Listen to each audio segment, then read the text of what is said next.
Hello everyone and welcome to my channel that is the NCERT audio book. So आज का हमारा chapter है mineral nutrition, that is chapter 12। So start करते हैं। The basic needs of all living organisms are essentially the same. They require macromolecules such as carbohydrates, proteins and fats and water and minerals for their growth and development. This chapter focuses mainly on inorganic plant nutrition, wherein you will study the methods to identify elements essential to growth and development of plants and the criteria for stabilizing the essentiality.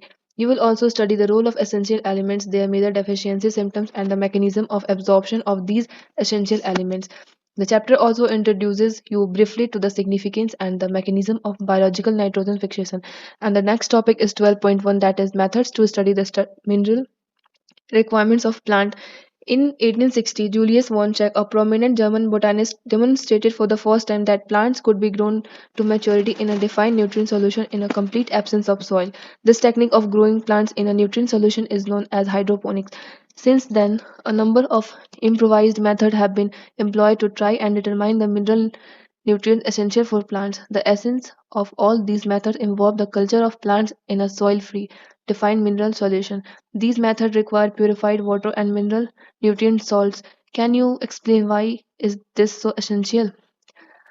After a series of experiments in which the roots of the plant were immersed in a nutrient solution and wherein an element was added slash substituted slash removed or given in a varied concentration, a mineral solution suitable for the plant growth was obtained. By this method, essential elements were defined and their deficiency symptoms discovered. Hydroponics has been successfully employed as a technique for the commercial production of vegetables such as tomatoes, seedless, cucumber, and lettuce. It must be emphasized that the nutrient solution must be adequately aerated to obtain the optimum growth. What would happen if solution were poorly aerated? Diagrammatic view of the hydroponic technique is given in figure 12.1 and 12.2. In figure 12.1, the diagram of a typical setup for the nutrient solution culture, and in figure 12.2, hydroponic plant production. Plant grows are grown in a tube or trough placed on a slight incline. A pump circulates a nutrient solution from a reservoir to the elevated end of the tube. The solution flows down the test tube and returns the reservoir due to gravity. Insect shows a plant whose roots are continuously bathed in aerated nutrient solution. The arrow indicates the direction of the flow. Next topic is 12.2.1, that is criteria for essentiality. The criteria for essentiality of an element are given below. First one is the element must be absolutely necessary for the supporting normal growth and reproduction. In the absence of the elements, the plant do not complete their life cycle or set the seeds. Second one is the requirement of the elements must be specific and not be replaceable by another elements. In other words, deficiency of any one element cannot be met by supplying some other elements. Third one is the element must be directly involved in the metabolism of the plant. Based upon the above criteria, only a few elements have been found to be absolutely essential for the plant growth and metabolism. These elements are further divided into two broad categories based on their quantitative requirements. First one is macronutrients and second one is micronutrients. Macronutrients are generally present in the plant tissue in a large amount in excess that of 10 mole casein worth of dry matter. The macronutrients include carbon, hydrogen, oxygen, nitrogen, phosphorus, sulfur, potassium, calcium, and magnesium. Of these, carbon, hydrogen, and oxygen are mainly obtained from CO2 and H2, while the others are absorbed from the soil as a mineral nutrition. Next one is micronutrients or trace elements are needed in a very small amounts, less than 10 mole casein worth of dry matter. These includes iron, manganese, copper, molybdenum, zinc, boron, chlorine, and nickel. In addition to the seven essential elements named above, there are some beneficial elements such as sodium, silicon, cobalt, and selenium. They are required by higher plants. Essential elements can be also grouped into four broad categories on the basis of their diverse function. These categories are: first one is essential elements as a component of biomolecules and hence structure of cells, that is carbon, hydrogen, oxygen, and nitrogen. Second one is essential elements that are components of energy related chemical compounds in plants, that is magnesium in chlorophyll and phosphorus in ATP. Third one is essential elements that activate or inhibit enzymes. For example, Mg2 plus is an activator for the both ribulose biphosphate carboxylase oxygenase and the phosphophenol pyruvate carboxylase, both of which are critical enzymes in the photosynthetic carbon fixation. Zn plus is an activator of alcohol dehydrogenase and MO of nitrogenase during nitrogen metabolism. Can you name a few more elements that fall in this category? For this, you will need to recollect some of the biochemical pathway you studied earlier. Fourth one is some essential elements can alter the osmotic potential of a cell. Potassium plays an important role in opening and closing of stomata. You may recall the role of minerals as a solutes in determining the water potential of a cell. So our next topic is 12.2.2, that is role of macro and micronutrients. Essential elements perform several functions. They participate in various metabolic processes in plant cells such as permeability of cell membrane, maintenance of osmotic concentration of cell sap, electron transport systems, buffering action, enzymatic activity, and act as the major constituents of macromolecules and coenzymes. Various forms and functions of essential nutrients elements are given below. First one is nitrogen. This is the essential nutrient element required by plant in greatest amount. It is absorbed mainly as NO3 minus, though some also taken as NO2 minus or NH4 plus. Nitrogen is required by all parts of plant, particularly the meristematic tissues and the metabolically active cells. Nitrogen is one of the major constituents of proteins, nucleic acid, vitamins, and hormones. Phosphorus. Phosphorus is absorbed by the plants from soil in the form of phosphate ions, either as H2PO4 minus or HPO42 minus. Phosphorus is a constituent of cell membranes, certain proteins or nucleic acids and nucleotides, and is required for the all phosphorylation reactions. Next one is potassium. It is absorbed as a potassium ion, that is K plus in plants. This is required in more abundant quantities in the meristematic tissues and birds, leaves, and root tips. Potassium helps to maintain an anion-cation balance in cells and is involved in protein synthesis and opening and closing of stomata and activation of enzymes and in the maintenance of the turgidity of cells. Next one is calcium. Plant absorb calcium from the soil in the form of calcium ions, that is Ca2 plus. Calcium is required by meristematic and differentiating tissues during cell division. It is used in the synthesis of shell wall, particularly as calcium peptide in the middle lamella. It is also needed during the formation of mitotic spindle. It accumulates in older leaves. It is also involved in the normal functioning of the cell membranes. It activates enzymes and play an important role in regulating metabolic activities. Next one is magnesium. It is absorbed by plants in the form of divalent, that is Mg2 plus. It activates the enzymes of respiration, photosynthesis, and are involved in the synthesis of DNA and RNA. Magnesium is a constituent of a ring structure of chlorophyll and helps to maintain the ribosome structure. Next one is sulfur. Plant obtain sulfur in the form of sulfate, that is SO42 minus. Sulfur is present in two amino acids, that is cysteine and methionine, and is the main constituents of several coenzymes, vitamins, that is thiamine, biotin, coenzyme A, and pyridoxine. Next one is iron. Plants obtain iron in the form of ferric ions, that is Fe3+. It is required in larger amounts in comparison to the other micronutrients. It is an important constituent of proteins involved in the transfer of electrons like pyridoxine and cytochromes. It is reversibly oxidized from Fe2+ to Fe3+ during electron transfer. It activates catalyze enzyme and is essential for the formation of chlorophyll. Next one is manganese. It is absorbed in the form of manganese ion, that is Mn2 plus. It activates many enzymes involved in photosynthesis, respiration, and nitrogen metabolism. The best defined function of manganese is in the splitting of water to liberate oxygen during photosynthesis. Zinc. Plant obtains zinc as Zn2 plus ions. It activates various enzymes, especially carboxylases. It also needed in the synthesis of oxygen. Next one is copper.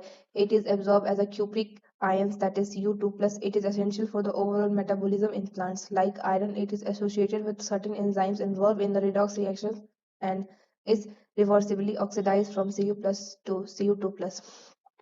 Next one is boron. It is absorbed as a BO3 3 minus or B4O7 2 minus. Boron is required for uptake and utilization of calcium, membrane functioning, pollen germination, cell elongation, cell differentiation, and carbohydrate translocation. Next one is molybdenum. Plants obtain in the form of molybdate ions, that is MoO2 2 plus. It is a component of several enzymes, including nitrogenase and nitrate reductase, both of which participate in nitrogen metabolism. Next one is chlorine. It is absorbed in the form of chloride ions, that is Cl minus, along with Na plus and K plus. It helps in determining the solute concentration and the anion cation balance in the shells. It is essential for the water splitting reaction, and photosynthesis, a reaction that leads to oxygen evolution. Next topic is 12.2.3, that is deficiency symptoms of essential elements. Whenever the supply of an essential elements become limited, plant growth is retarded. The concentration of the essential elements below which plant growth is retarded is termed as a critical concentration. The element is said to be deficient when present below the critical concentration, since such elements has one or more specific structure and functional role in plants. In the absence of any particular elements, plants show certain morphological changes. These morphological changes are indicative of certain enzyme deficiencies and are called deficiency symptoms. The deficiency symptoms vary from element to element and they disappear when the deficient mineral nutrient is provided to the plant. However, if deprivation continues, it may eventually lead to the death of the plant. The parts of the plant that show the deficiency symptoms also depend on the mobility of the element in the plant. For plants that are actively mobilized within the plants are exported to the younger developing tissue. The deficiency symptoms tends to appear first in the older leaves. For example, the deficiency symptoms of nitrogen, potassium, and magnesium are visible first in the senescent leaves. In older leaves, biomolecules containing these elements are broken down, making these elements available for the mobilizing to younger leaves. The deficiency symptoms tends to appear first in younger tissues whenever the elements are relatively immobile and are transported out of the mature organ. For example, elements like sulfur, calcium are a part of the structural component of the cell and hence are not easily released. This aspect of mineral nutrition of a plant is of a great significance and are importance to agriculture and horticulture. The kind of deficiency symptoms shown in the plant include chlorosis, necrosis, stunned plant growth, premature fall of leaves and buds, and inhibition of cell division. Chlorosis is the loss of chlorophyll leading to the yellowing in leaves. This symptoms is caused by deficiency of elements, that is N, K, Mg, S, Fe, Mn, Zn, and Mo. Likewise, necrosis or the death of tissue, particularly leaf tissue, is due to deficiency of Ca, Mg, Cu, K. Lack or low level of N, K, S, Mo causes an inhibition of cell division. Some elements like N, S, Mo delaying flowering if their concentration in plants is low. You can see from the above that the deficiency of any element can cause multiple symptoms and that the same symptoms may be caused by the deficiency of one of several different elements. Hence, to identify the deficient elements, one has to study all the symptoms developed in all the various parts of the plant and compare them with the available standard tables. We must also be aware that the different plants also respond differently to the deficiency of the same element. So the next topic is 12.2.4, that is toxicity of micronutrients. The requirement of micronutrients is always in low amount while their moderate decrease causes the deficiency symptoms and the moderate increase causes toxicity. In other words, there is a narrow range of concentration at which the elements are optimum. Any mineral ion concentration in tissue that reduces the dry weight of tissue by about 10% is considered toxic. Such critical concentrations vary widely among different micronutrients. The toxicity symptoms are difficult to identify. Toxicity levels for any elements also vary from different plants. Many times excess of an element may inhibit the uptake of another element. For example, the prominent symptoms of manganese toxicity is the appearance of brown spots surrounded by chloritic veins. It is important to note that the manganese competes with iron and magnesium for the uptake and with magnesium for binding them with enzymes. Manganese also inhibit calcium translocation in soot apex. Therefore, excess of manganese may in fact induce deficiency of iron, magnesium, and calcium. Thus, what appears as symptoms of manganese toxicity may actually be deficiency symptoms of iron, magnesium, and calcium. Can this knowledge be the same importance to the farmer, a gardener, or even for you in your kitchen garden? And next topic is 12.3, that is mechanism of absorption of elements. Much of the studies on mechanism of absorption of elements by plants has been carried out in isolated cells, tissue, or organs. These studies reveal that the process of absorption can be demarcated into two main phases. In first phase, initial rapid uptake of ions into the free spatial address space of a cell vapoplast in a passive, and in the second phase of uptake, the ions are taken in slowly in the inner space, the nucleus of the cells. The passive movement of the ions into the apoplast usually occurs through ion channels. The trans-amino proteins that function as a selective force. On the other hand, the neutrons exist ions to and from the same plastic colors expenditure of metabolic energy, which is an active process. The movement of ions is usually called flux, and the inward movement into the fluid is influx, and outward movement is efflux. Do read the steps of mineral nutrients uptake and concentration in the chapter 11. Next topic is concentration of solutes. Mineral salts are concentrated through water along with the essential stream of water. Through the blood by transpirational process of lion fat, so the presence of mineral salts is the law of so stimulate the way that they are transported to the brain and discuss water of water in chapter 11. So next topic is blood efficiency animals. Majority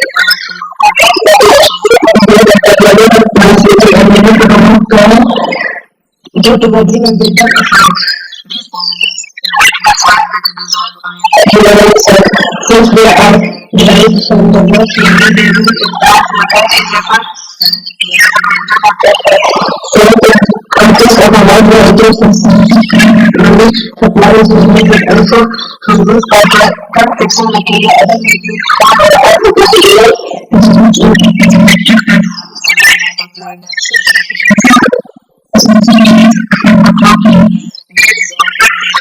supporting the ritual for the role of nutrient and the minor that is it is so the main mechanism and I apply So the next topic is metabolism of nitrogen. So first one is 12.6.1, that is nitrogen cycle. Apart from carbon, hydrogen and oxygen, nitrogen is the most prevalent element in living organisms. Nitrogen is a constituent of amino acid proteins, hormones, chlorophylls and many of the vitamins. Plants compete with microbes for the limited nitrogen that is available in soil. Thus, nitrogen is limiting nutrient for the both natural and agricultural ecosystems. Nitro- Nitrogen exists as a two nitrogen atoms joined by a very strong triple covalent bond, that is N triple bond N. The process of conversion of nitrogen, that is N2 to ammonia, is termed as a nitrogen fixation. In nature, lightning and ultraviolet radiation provide enough energy to convert nitrogen to nitrogen oxides, that is NO and O2 and N2O. Industrial combustions, forest fires, automobiles, exhaust and power generating stations are also sources of atmospheric nitrogen oxides. Decomposition of organic nitrogen of dead plants and animals into ammonia is called ammonification. Some of this ammonia volatilizes and re-enters the atmosphere, but most of it is converted into nitrate by soil bacteria in the following step. First step is 2NH3 plus 3O2 gives 2NO2 minus plus 2H plus 2H2, and the second step is 2NO2 minus plus O2 that gives 2NO3 minus. Ammonia is the first oxidized to nitrate by the bacteria Nitrosomonas and or Nitrococcus. The nitrite is further oxidized to the nitrate with the help of bacterium Nitrobacter. These steps are called nitrification. Figure 12.3. These nitrifying bacteria are chemoautotrophs. And in fact, figure 12.3, the nitrogen cycle showing relationship between the three main nitrogen pools, atmosphere, soil, and biomass is given. The nitrate thus formed is absorbed by plants and is transported to the leaves. In leaves, it is reduced to form ammonia that finally forms the amine group of amino acids. Nitrate present in the soil is also reduced to nitrogen by process of denitrification. Denitrification is carried by bacteria, that is Pseudomonas and Thiobacillus. Next topic is 12.6.2, that is biological nitrogen fixation. Very few living organisms can utilize the nitrogen in the form of N2 available abundantly in the air. Only certain prokaryotic species are capable of fixing nitrogen. Reduction of nitrogen to ammonia by living organisms is called biological nitrogen fixation. The enzyme nitrogenase, which is capable of nitrogen reduction, is present exclusively in prokaryotes such as microbes, are called N2 fixator. N triple bond N that in the presence of nitrogenase gives NH3. The nitrogen fixing microbes could be free living or symbiotic. Examples of free living nitrogen fixing aerobic microbes are Azotobacter and Burkhardia, while Rhodospirillum is anaerobic and free living. In addition, a number of cyanobacteria such as Anabina and Nostoc are also free living nitrogen fixation. Symbiotic biological nitrogen fixation. Several types of symbiotic biological nitrogen fixing associations are known. The most prominent among them is the legume-bacteria relationship. Species of rod-shaped rhizobium has such relationship with the roots of several legumes such as alfalfa, sweet clover, sweet pea, lentils, garden pea, broad bean, clover beans, etc. The most common association on root is as nodules. These nodules are small outgrowth on the roots. The microbe Frankia also reproduces nitrogen-fixing nodules on the roots of non-leguminous plant, that is Alnus. Both Rhizobium and Frankia are freely living in the soil, but as a symbiotic can fix atmospheric nitrogen. Uproot any one plant of a common pulse just before flowering, you will see near spherical outgrowths on the roots. These are nodules. If you cut these, then you will notice the central portion is red or pink. What makes the nodule pink? This is due to the presence of leguminous hemoglobin or leg hemoglobin. Next one is nodule formation. Nodule formation involves a sequence of multiple interactions between rhizobium and roots of the host plant. Principal stages in the nodule formation are summarized as follow. Rhizobium multiply and colonize the surroundings of root and get attached to the epidermal and root hair cells. The root hair curl and the bacteria invade the root hair. An infection thread is produced carrying the bacteria into the cortex of the root, where they initiate the nodule formation in the cortex of the root. Then the bacteria are released from the thread into the cell, which leads to the differentiation of specialized nitrogen-fixing cell. The nodule thus formed stabilizes a direct vascular connection with the host for exchange of nutrients. These events are depicted in Figure 2.12.4. The nodule contains all the necessary biomolecules components such as the enzyme nitrogenase and leg hemoglobin. The enzyme nitrogenase is a MOFE protein and catalyzes the conversion of atmospheric nitrogen to ammonia, that is given in Figure 12.5, the first stable product of nitrogen fixation.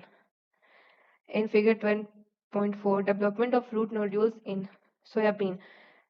A. Rhizobium bacteria contact a susceptible root hair, divide near it. B. Successful infection of a root hair causes it to curl. Next one is C. Infected thread carries the bacteria to the inner cortex. The bacteria get modified into red-shaped bacteroids and cause inner cortical and peripheral cells to divide. Division and growth of a cortical and pericycle cells leads to the nodule formation. And the last one is D. The mature nodule is complete with vascular tissue continues with those of the roots. The reaction is as follows: N2 plus 8E minus plus 8H plus 16 ATP, that gives 2NH3 plus H2 plus 16 ADP plus 16 pi.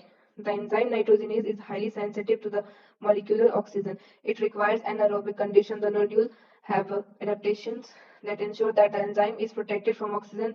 To protect these enzymes, the nodule contains an oxygen scavenger called leg hemoglobin. It is interesting to note that these microbes live as aerobics under free living conditions that were nitrogenase is not operational. But during nitrogen fixing events, they become anaerobic, thus protecting the nitrogenase enzyme. You must have noticed in the above reaction that ammonia synthesized by nitrogenase require a very high input of energy, that is 6 ATP for each NH3 produced.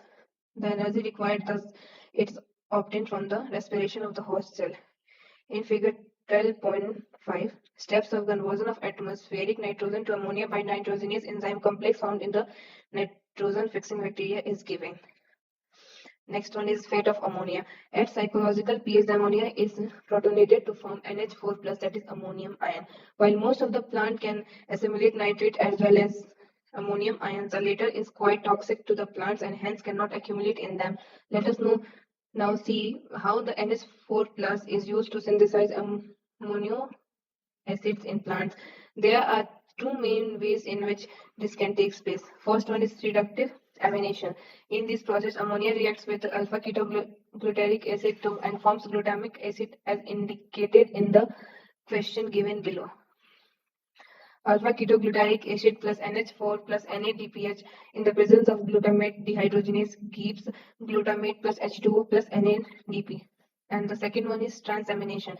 It involves the transfer of amino group from one amino acid to the keto group of keto acid. Glutamic acid is the main amino acid from which the transfer of NH to the ammonia group takes place, and other amino acids are formed through transamination. The enzyme transaminase catalyzes all such reactions. For example, amino donor plus amino acceptor, that gives R1 C double bond O and single bond COO minus plus R2CH double bond O minus.